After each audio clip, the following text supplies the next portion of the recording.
Hello दोस्तों। आज का हमारा टॉपिक है क्रिप्स मिशन और मॉडर्न हिस्ट्री का ये मेरा तीसरा लेक्चर है। बाकी दो लेक्चर भी आप देख लीजिएगा और इस लेक्चर का पीडीएफ डिस्क्रिप्शन में दिया गया है, वहाँ से आप लोग डाउनलोड कर लीजिएगा। चलो देखते हैं क्रिप्स मिशन क्या था। तो इस टॉपिक में हम लोग ये देखेंगे कि क्रिप्स मिशन क्या था और ये क्यों आया था, इस डॉक्यूमेंट में प्रोविजंस क्या क्या थे और इसके ऊपर इंडियंस की क्या रिएक्शन थी। आपको पता है कि जैसे सेकेंड वर्ल्ड वॉर स्टार्ट होता है तो ब्रिटिश गवर्नमेंट ने इंडियंस कोऑपरेशन और इंडियन सपोर्ट के लिए प्रयास शुरू कर दिए थे। और स्टार्ट में तो इन्होंने सिर्फ ये बोला था कि ये युद्ध डिस्क्रिमिनेशन बेस्ड पे है, इसलिए हम लोग इस युद्ध का विरोध कर रहे हैं और इंडियंस को हमारी सहायता करनी चाहिए।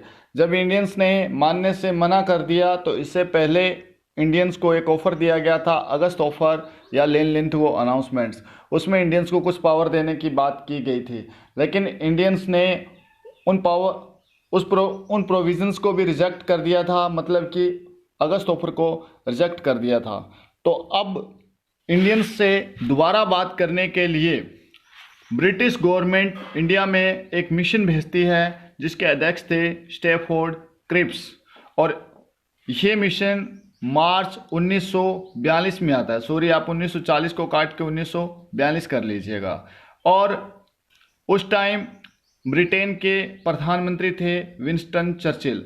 विंस्टन चर्चिल ने स्टैफोर्ड क्रिप्सन को यह बात कह के भेजा कि आपको इंडिया जाना है और उनसे एक एग्रीमेंट पे बातचीत करनी है, उनसे एक एग्रीमेंट साइन करना है और उस एग्रीमेंट में उनको कुछ पावर्स देने की बात करनी है और बदले में उन्हें हमारा कोऑपरेशन करने के लिए और हमारी सपोर्ट करने के लिए राज़ी करना है, इन रिटर्न कोऑपरेशन। तो ये जो क्रिप्स मिशन था, इसके जो प्रोविजंस थे वो बिना शर्त के नहीं थे। शर्त ये थी कि इंडियंस हैं वो सेकेंड वर्ल्ड वॉर में ब्रिटेन की सहायता करें। तो अब हम देखते हैं कि इतने बड़े साम्राज्य को इंडियंस की सपोर्ट की ज़रूरत क्यों पड़ी। ये हमने अगस्त ऑफर में भी देखा है, क्योंकि आपको पता है कि फ्रांस, बेल्जियम, हॉलैंड सब हार चुके हैं। अब जो बची हुई पावर्स हैं वो ब्रिटेन गवर्नमेंट पे बार बार ये प्रेशर बना रही है कि आप किसी न किसी तरीके से इंडियंस को हमारी सहायता करने के लिए राज़ी करो, हमें उनकी आर्मी की ज़रूरत है। तो यूएसए, सोवियत यूनियन, चाइना, ये सभी लोग ब्रिटेन पे बार बार प्रेशर बना रहे थे कि आप इंडियन कोऑपरेशन के लिए उन्हें राज़ी करो और उनको किसी न किसी तरीके से सहमत करो कि वो हमारी सहायता करें। और इंडियंस की जो कंडीशन थी, इंडिया के लोगों की जो कंडीशन थी सपोर्ट के लिए, वो ये थी कि immediately Britain responsible government establish करे इंडिया के अंदर, और जैसे ही वॉर ख़त्म हो जाता है, वॉर ख़त्म होने के बाद ये बात तय करे कि हमें फ्रीडम दी जाएगी। यानी हमें दो प्रोविज़न दिए जाएं, एक तो रेस्पॉन्सिबल गवर्नमेंट इस्टेब्लिश की जाए इंडिया के अंदर, और जैसे ही वॉर ख़त्म हो जाता है तो उसके बाद इंडिया को फ्रीडम दे दी जाए। तो आगे देखते हैं कि इन दोनों बातों को मद्देनज़र रखते हुए क्रिप्स अपनी बातों को किस तरीके से रखते हैं और इंडियन को किस एग्रीमेंट पे सहमत होने के लिए बोलते हैं और उनके प्रोविजंस क्या क्या थे। तो इस क्रिप्स मिशन के जो दोस्तों प्रोविज़न थे, वो प्रोविज़न सारे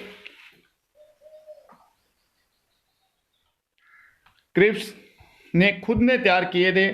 सारे के सारे प्रोपोजल्स जो थे वो क्रिप्स के खुद के द्वारा तैयार किए गए थे और इंडियंस ने के साथ उस पर डिस्कशन भी किया गया और उन्हें पब्लिश किया गया। अब इस प्रोविज़न के अंदर जो पहला प्रोविज़न था वो था डोमिनियन स्टेटस का, और डोमिनियन स्टेटस की बात आपको पता है इंडियन वालों ने पहले ही खारिज कर दी थी। और दूसरी इसमें ये थी फ्यूचर इंडियन यूनियन की। ये एक नई बात जोड़ी गई कि इंडियन की जितनी भी प्रिंसेस हैं या जितने भी प्रोविंसेस हैं, ये सारे अपना एक इंडियन यूनियन बनाएंगे और इसके पास ये पावर होगी कि ये कॉमनवेल्थ के साथ अपने रिलेशन अपने अनुसार इस्टेब्लिश कर सकता है, मतलब कि राष्ट्रमंडल के साथ। और जो इंटरनेशनल यूनियंस या इंटरनेशनल बॉडीज़ हैं, यूनाइटेड नेशंस या अदर कोई भी बॉडीज़ हैं, उनके अंदर भी अपनी भूमिका जो है वो अपने आधार पे निभाएगा। यानी जिस तरीके से इसको सही लगेगा उसी तरीके से वहाँ पे अपनी बात को रखेगा और अपना खुद रिप्रेजेंटेशन करेगा। और एक बात इसमें ये बोली गई कि जैसे ही वॉर ख़त्म हो जाता है तो उसके बाद एक कॉन्स्टिट्यूशन काउंसिल बनाई जाएगी जो इंडिया के लोगों के लिए अपना संविधान तैयार करेगी और इसके जो मेंबर्स होंगे वो इंडियंस होंगे, इस पे भी ये कहा गया। और लेकिन एक बात कही गई कि जो कॉन्स्टिट्यूशन काउंसिल है, कॉन्स्टिट्यूशनल काउंसिल द्वारा जो कॉन्स्टिट्यूशन बनाया जाएगा उसको ब्रिटिश गवर्नमेंट तभी एक्सेप्ट करेगी जब इसमें ये प्रोविज़न हो।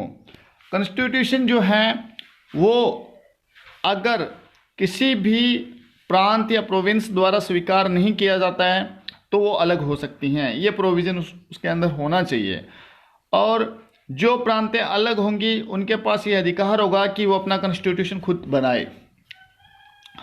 और जो देसी रियासतें हैं, प्रिंसली स्टेट्स हैं, उनके पास भी सेम राइट होगा, वो भी अपना कॉन्स्टिट्यूशन खुद बना सकती हैं। और अगर उनको कॉन्स्टिट्यूशन पसंद नहीं आता है तो वो इस यूनियन से अलग हो सकती हैं।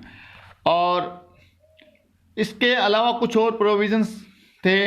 इसमें यह बात कही गई कि जो नई कॉन्स्टिट्यूशनल असेंबली हैं और ब्रिटिश गवर्नमेंट हैं, ये दोनों बैठ के एक एग्रीमेंट पे बातचीत करेंगी और जिसका आधार ये होगा कि इंडिया के अंदर जो माइनॉरिटी और ट्राइब्स हैं इनका जो इंटरेस्ट हैं या इनके हितों की बात है, इनके हितों की प्रोटेक्शन के लिए एक एग्रीमेंट साइन किया जाएगा पावर ट्रांसफ़र करने से पहले। मतलब ये था कि पावर ट्रांसफ़र करने से पहले ब्रिटिश गवर्नमेंट और कॉन्स्टिट्यूशनल असेंबली दोनों बैठ के एक एग्रीमेंट साइन करेगी जिसमें माइनॉरिटी और ट्राइब्स के इंटरेस्ट की बात की जाएगी और उनको प्रोटेक्शन दिया जाएगा। और आखिरी बात इसमें यह थी कि जब तक ये व्यवस्थाएं नहीं हो जाती हैं, अनटिल अपर इस्टेब्लिशमेंट, जब तक ये व्यवस्थाएं नहीं हो जाती है, इंडिया की जो सिक्योरिटी है वो ब्रिटेन के हाथों में रहेगी और इसकी सिक्योरिटी के लिए चाहे डायरेक्शन है, कंट्रोल है, आर्मी की भर्ती है, ये सारा काम ब्रिटेन खुद करेगा। और एक बात इसकी जो महत्वपूर्ण थी वो ये थी कि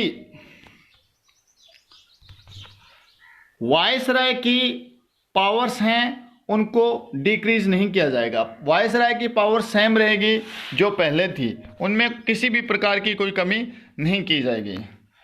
अब आप लोग स्क्रीन पे एक डॉक्यूमेंट देख रहे हैं, ये क्रिप्स मिशन डॉक्यूमेंट है या वो एग्रीमेंट है जो क्रिप्स ने तैयार किया था और इंडियंस के साथ बैठ के बातचीत की थी और जिसे पब्लिश किया गया था। तो कांग्रेस ने इन प्रोविजंस को मानने से इनकार कर दिया। कांग्रेस ने दो बात बोली कि एक तो हम डोमिनियन स्टेटस का जो बात है वो पहले भी खारिज कर चुके हैं, और एक जो आप ये प्रांतों को स्वतंत्र होने की बात कर रहे हैं ये हमारे अखंड भारत के खिलाफ है और हम इसे अस्वीकार करते हैं। मुस्लिम लीग को भी प्रांतों को स्वतंत्रता देने की बात हजम नहीं हो रही थी, ये भी चाहते थे कि प्रांतों को स्वतंत्रता का अधिकार नहीं दिया जाए। और इसमें दूसरी बात इनकी ये थी कि पाकिस्तान के निर्माण का कोई प्रोविज़न इसमें स्पष्ट रूप से था नहीं, इसलिए मुस्लिम लीग ने भी इस बात को एक्सेप्ट करने से मना कर दिया। लिबरलिस्ट जो उदारवादी लोग थे उन्होंने भी स्वीकार करने से मना कर दिया क्योंकि इसमें अखंड भारत के खिलाफ बात की गई थी और जो प्रांतें थी उनको स्वतंत्र होने की बात की गई थी। और सारी पार्टीज जो भी थी अन्य पार्टियां, उन सब ने बोला कि ना भाई, जो प्रांतों को अलग करने की आप बात बोल रहे हैं ये बात हमें स्वीकार नहीं है, बाकी बातें तो चलो एक अलग बात है। और ये जो पूरा क्रिप्स मिशन था और ये इस क्रिप्स मिशन अगस्त ऑफर से किस प्रकार अलग था या अन्य ऑफर या अन्य जो व्यवस्थाएं की गई थी उनसे किस प्रकार अलग था, इस पे मैं एक अलग से वीडियो तैयार करूंगा। और इस वीडियो का जो PDF लिंक है वो फिर से बता रहा हूँ नीचे दिया गया है, वहाँ से डाउनलोड कर लेना। Thank you.